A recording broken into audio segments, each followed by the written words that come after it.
created it by hand. But Jesus is saying, in vain do we worship God if we obey God by obeying the commandments of men. In other words, God says, come to worship me. But we go and worship God not on the Sabbath that God commanded us, but we go and worship God on another day. Who are we supposed to be pleasing anyway? Who are we supposed to be worshiping?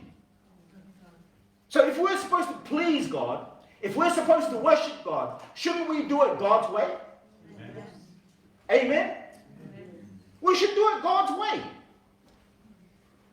We don't do it our way like Cain did. God said, bring the lamb. Abel brought the lamb, but Cain brought his what? His fruits, nuts, and grains. What's the issue there? Obedience. Amen? God said, do it this way. Cain said, no, God, I want to do it this way. And that's why Jesus says, I never knew you. You prophesied in my name. You said, Lord, Lord. You don't find Lord, Lord in the pub or in the club or in the nightclubs. You find Lord, Lord in the church. And Jesus says, you say, Lord, Lord, but you don't do the things that I say. In vain do you worship me, teaching for doctrines, the commandments of men.